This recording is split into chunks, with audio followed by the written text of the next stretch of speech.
Yes, I'm finally in the possession of an Insta360 Ace Pro. Let's make it wet and see what the thing can do underwater, shall we?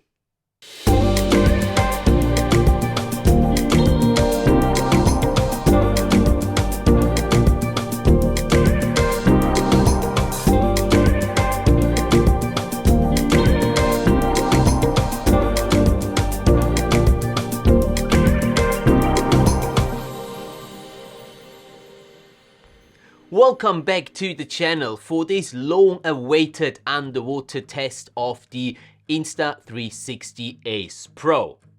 I am at least as excited and curious to find out how this new action cam performs underwater. By the way, that was the new Lefit P1 underwater scooter the Ace Pro was attached to.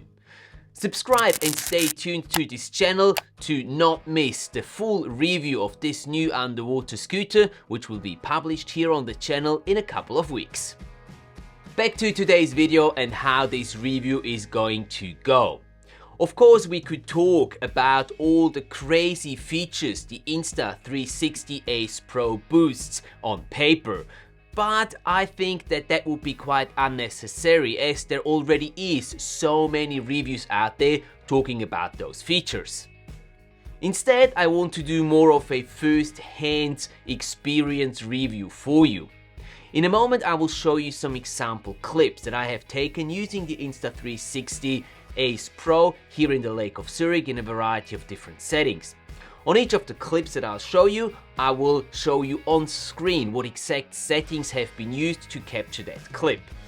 All of these clips are straight out of the camera, so there has not been any color correction, any post stabilization or any sharpness added to these clips.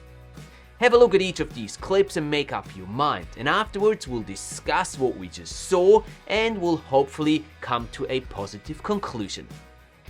Keep in mind though that this is not a tropical environment with colorful reefs, plenty of sunshine and good visibility. Actually, the visibility was rather bad on my testing day and there wasn't really much sunlight available either because it was an overcast day. But that shouldn't really be a problem for the Insta360 Ace Pro, right? After all, it claims to have superior low light performance and accurate colors, even underwater. Well, let's see. Oh, and by the way, a quick disclosure. This video is not sponsored by Insta360 or anyone else for that matter. I bought the Insta360 Ace Pro and the dive housing with my own money. All the opinions expressed in this video are my very own ones, based solely on the experiences that I've had using the Insta360 underwater. And here comes the test footage.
So what do you think? Well, I think we have to keep in mind that the underwater conditions were not ideal for the testing. Nevertheless, I am not very impressed with the results. Here are my thoughts and findings regarding the Insta360 Ace Pro as an action cam for underwater.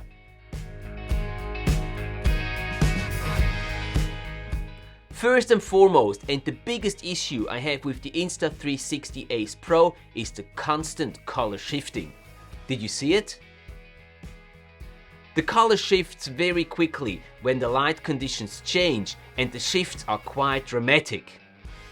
This is nothing new, and all action cams have that issue to a certain degree when you use auto white balance.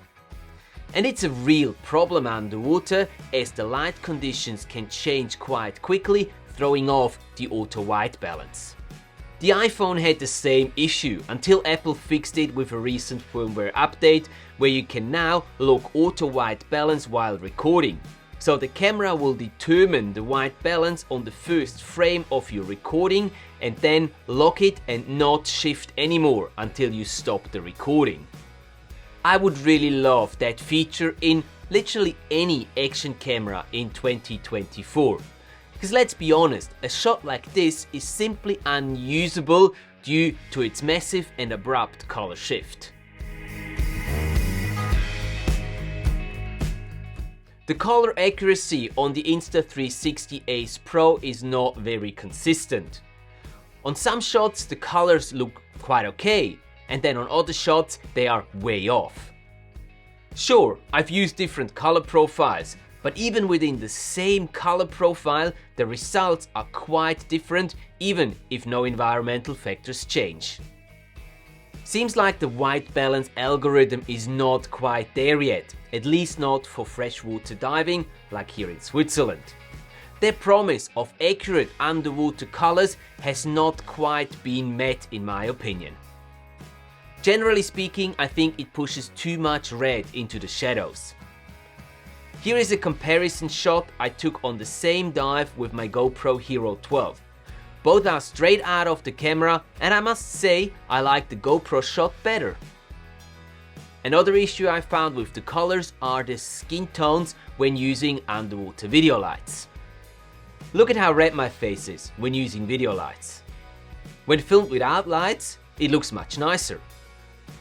So again, the white balance algorithm is struggling quite a bit to reproduce accurate colors when artificial light is introduced. Sure, you have the so-called Aqua Vision 2.0 feature, but it has to be activated on every single clip individually in the Insta360 app. Seriously? Why can I not activate that feature in camera before I start filming?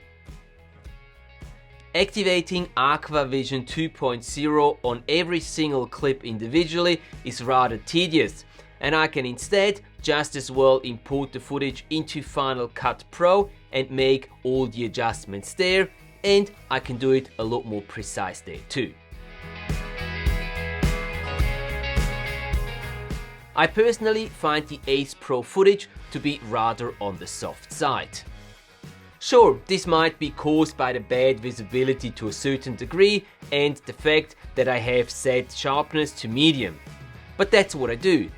When using action cameras, I set sharpness to medium to avoid a digital look. And then, if I need more sharpness, I can simply add it in post-production. If I try this with the Ace Pro footage, unfortunately, it doesn't make it better. The Insta360 Ace Pro only records 8-bit footage.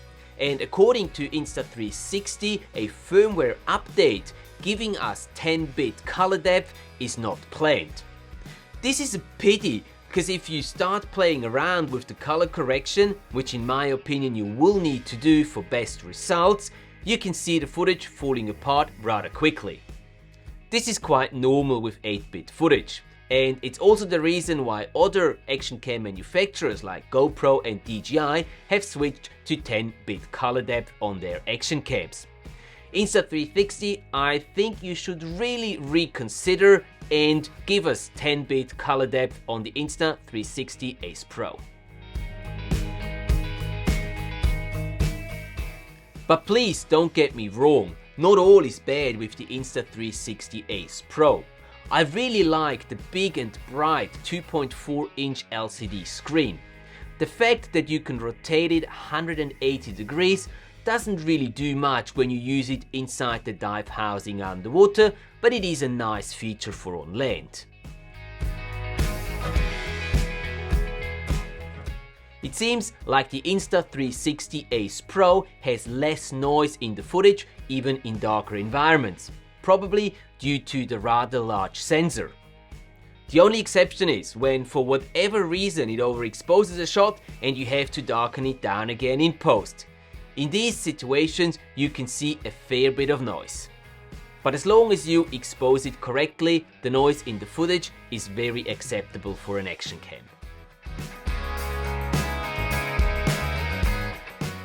The battery performance is great, much better than on both of its main competitors. I'd feel pretty comfortable to do even 2 dives with 1 battery only, or to do a longer dive and keep the camera running throughout the entire dive. The handling underwater and through the dive housing is really easy and intuitive. I particularly like how simple it is to switch in between the different presets that you set up prior to dive. Right, there you have it guys, my thoughts and findings about the Insta360 Ace Pro after having it used personally underwater. You might have guessed it, I'm not quite sold on this camera yet. It has some cool new features like for example AI warp, but the quality of the recorded underwater footage hasn't really convinced me. I'll be conducting more testing soon, next time comparing the Insta360 Ace Pro side by side to the GoPro Hero 12 and the Osmo Action 4, and I'm really curious to see how these comparisons turn out. I'll be doing these comparisons here in the freshwater in our lakes here around Zurich, and I will also do them in tropical waters in a couple of months when I'll be off to Indonesia. Let's see if the Ace Pro can move its way up my action cam priority list. I will give it another chance. Thanks for watching guys, and I hope this video was useful to you. If it was, don't forget to like and subscribe to the channel for more underwater video related content. Have a great week. Keep capturing all those amazing underwater adventures of yours, 1 clip at a time. And I look forward to seeing you back here on the channel next week.